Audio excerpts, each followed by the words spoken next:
سرگزشت ایک کمسن سپاہی سالار کی،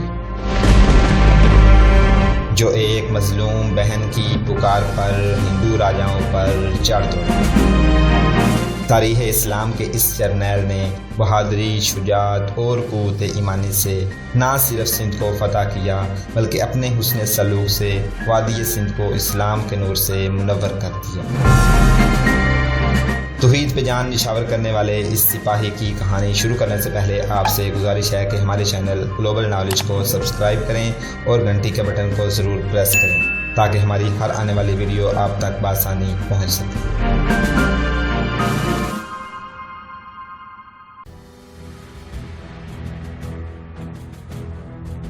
اسے محل میں لے جاؤ، محمد بن قاسم نے کہا۔ اسے اپنے کپڑے پہنا دو اور اسے عزت اور احترام سے وہیں رکھو۔ اسے اس کے محل میں پہنچا دیا گیا اور راجہ داہر کے وزیر سیاکر کو محمد بن قاسم کے سامنے لے جایا گیا اور اسے بتایا گیا کہ سیاکر راجہ داہر کا منظور نظر ہے اور دانشمند وزیر ہے۔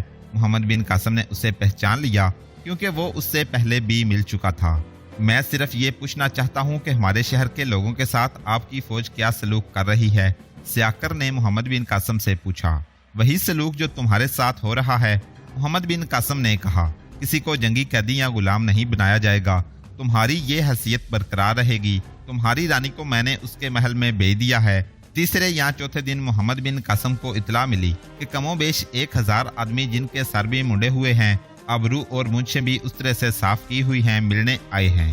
محمد بن قاسم باہر نکلا، ان 1000 آدمیوں کو دیکھا۔ وہ ہجوم کی صورت میں نہیں بلکہ ایک ترتیب میں کھڑے تھے اور سب کا حلیہ اور لباس ایک جیسا تھا۔ یہ کون ہیں؟ محمد بن قاسم نے سندھی ترجمان سے کہا۔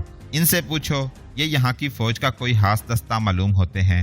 ترجمان نے ان سے پوچھا۔ ہمارا تعلق کسی فوج کے ساتھ نہیں۔ ان میں سے ایک نے آگے بڑھ کر کہا، ہم برہمن ہیں، ہمارے بہت سے ساتھیوں نے خودکشی کر لی ہے، ہم آپ کو ان کی لاشیں دکھا سکتے ہیں۔ تم لوگوں نے خودکشی کیوں نہیں کی؟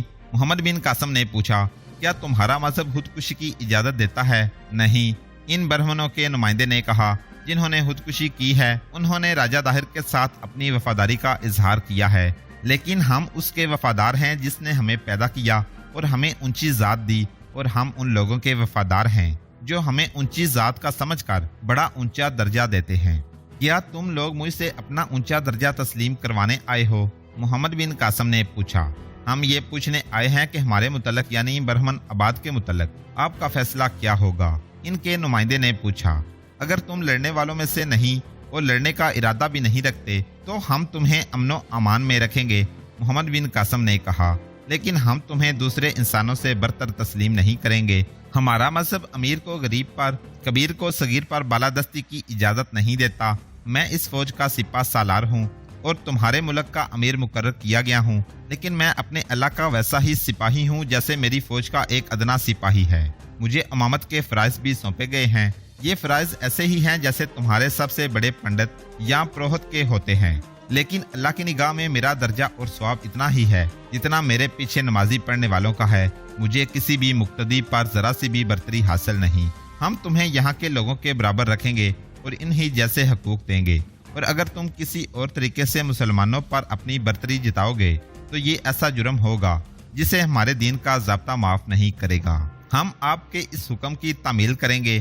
برہمنوں کے نمائندے نے کہا، اے سالار اسلام، ہمیں یہ بتا دیں کہ ہمیں اپنے مندر میں عبادت کی آزادی حاصل ہوگی یا نہیں، یا آپ تلوار کی نوک پر ہمیں اپنا مذہب قبول کرنے پر آمادہ کریں گے۔ میں یہ حکم جاری کر چکا ہوں کہ کسی بھی مذہب کی عبادت کا کوئی نقصان نہ پہنچایا جائے، نہ کسی طریقے سے بے حرمتی کی جائے۔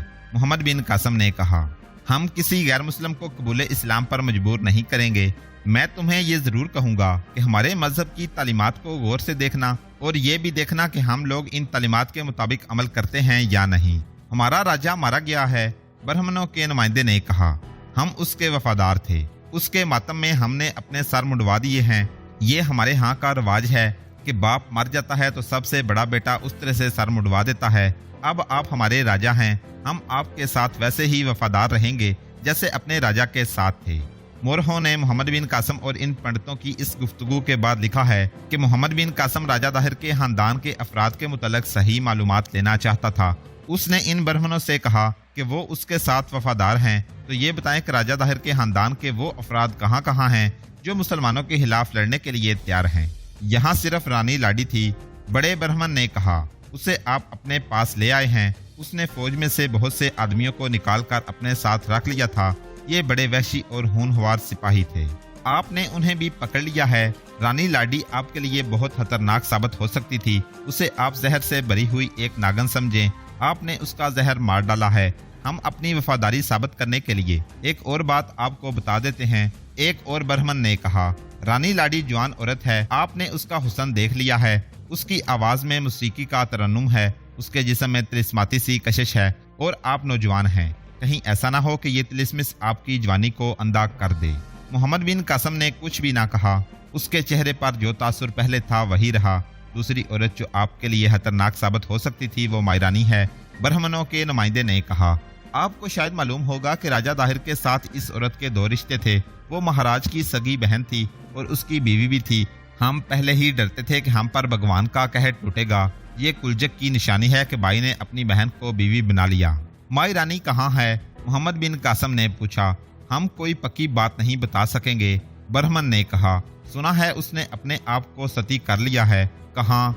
यहीं। ब्राह्मण ने जवाब दिया, इसी शहर में। आपको वो जगह तलाश करनी पड़ेगी। हमने सुना है कि मायरानी ने एक गैर आबाद मुकाम पर लकड़ियां इकट्ठी करके आग लगाई और खामोशी से इन लकड़ियों पर बैठ गई।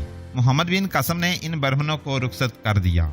इनके जाने के बाद मोहम्मद बिन कासम ने शुबान सख्फी को बुलाया और उससे मायरानी के मुतल्लक ब्राह्मणों की बात सुनाकर कहा कि देखा जाए कि ब्राह्मणों की ये बात कहाँ तक सही है। ब्राह्मण वहां से चल पड़े थे। वो खुश थे कि एक तो उनकी जान बख्शी हुई और दूसरी ये कि उन्हें मजहबी आज़ादी मिल गई है। शुबान सख्फी ने उन्हें रोक लिया और उनसे पूछा कि उन्होंने किससे सुना है कि मायरानी ने हुस्सोजी की है। ब्राह्मणों ने उसे बताया और उस गैर आबाद मकान की निशानदही भी की जिसमें मायरानी ने अपने आप को नजरे आतिश किया था। शुबान सख्फी अपने 2-3 आदमियों के साथ उस तरफ चला गया। वीरान मकान के इलाके में जो आबाद मकान थे उनके मकीनों से पूछा तो उसे 3 आदमियों से पता चला कि उन्होंने एक रात मंदिर के 3 पंडितों को फला तरफ जाते देखा था। इनमें से एक ने बताया कि बहुत देर बाद 3 पंडितों में से सिर्फ एक को वापस जाते देखा था। शुबान सख्फी ने इस आदमी को साथ लिया और ये आदमी उसे एक मकान तक ले गया जो आबादी से अलग थलग था। इसके इर्द गिर्द घने दरख्त थे और एक तरफ बुलंद टेला था। इसके 2 दरवाजे थे, दोनों बंद थे। दोनों के कवाड़ों को धकेला तो ये अंदर से बंद थे। दस्तक दी तो अंदर से कोई जवाब न मिला। तुम अंदर वालों को पुकारो। शुबान सख्फी ने इस आदमी से कहा जो उससे मकान दिखाने आया था। उन्हें कहो कि तुम पर कोई हाथ नहीं उठाएगा और किसी किस्म की सख्ती नहीं की जाएगी। यहाँ कोई नहीं रहता। उस आदमी ने कहा, अगर कोई अंदर है तो वो इस मकान का मकीन नहीं हो सकता है कोई यहाँ आकर छुप गया हो।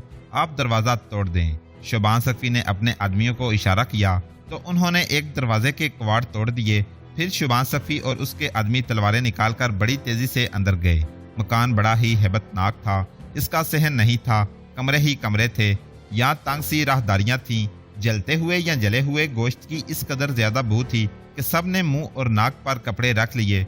सबकी आंखों में भी चुभन होने लगी जैसे धुएं से हुआ करती है। राहदारी में अंधेरा भी था।